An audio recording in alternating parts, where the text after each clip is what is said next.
How private is the information that you include in your SF-86 or report to your security officer?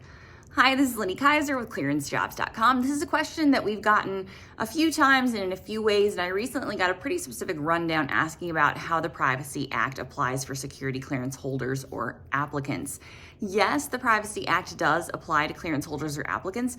This has actually come up in a lot of conversations around continuous vetting and continuous evaluation and how information sharing can happen between the government and the private sector as it pertains to adverse information that's reported.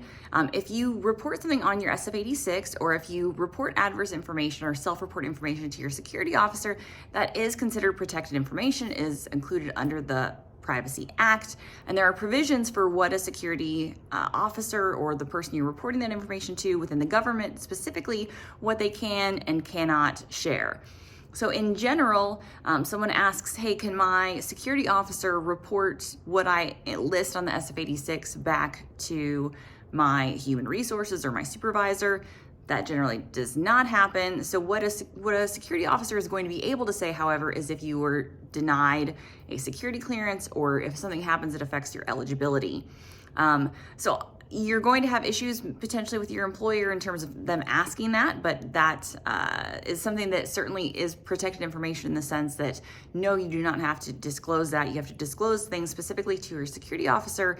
But as a general rule, this is why there's a lot of complication in some senses around that in terms of data and analytics around the clearance process and diversity and DEIA issues. But in general, what your security officer or office receives is not then shared with HR. HR is also gathering information that is not necessarily shared within the security clearance process. The other question this person had, I'm sure there's a backstory here, is if someone has ever sued the government successfully for a Privacy Act violation.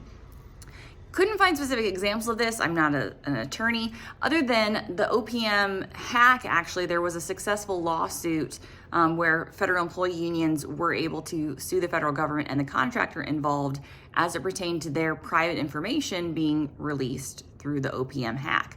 So there's that precedence. I have not seen an individual security clearance applicant who had a security officer or somebody in their company share information on their SF-86 specifically. That said, with millions of federal employees and over the course of time, I'm sure there is some case out there, but the notable one, again, is going to be that OPM hack lawsuit where, again, the federal government did say that, you can sue in an example of a Privacy Act violation. So that is a very high profile example. But in general, just know, a common adage we have here, self-reporting is the best way to protect your clearance eligibility right now. There are a lot of new self-reporting requirements and topics out there, but share that information with your security officer. Know that your security officer is not then going and passing along that information to other people within your organization. They are reporting it to the government as applicable or as they need to, which then funnels into your security clearance system of record. So where you might have an issue, and again, this also comes up, so somebody has reported something, there is an adverse incident put on your SF-86, you lose employment, don't just assume somebody else will be able to actually see what that adverse information is. In general, there's not a specificity around that in what is reported. It would behoove you in general, if it is a minor violation that you believe you can address or mitigate with a new employer, to actually reveal that, in my experience. But again, consult a security clearance attorney or a professional about that information. But just know, as a general rule, the specific things that you report are not specifically noted even in what a security officer will list or indicate. So there is a lot of privacy protections around the information that you share, because there is a lot of sensitive and personal information that is shared. I'll try to include some links specifically because, again, this gets into the wonky policy issues. But for more on the Privacy Act and your security clearance, you can check out our articles at clearancejobs.com.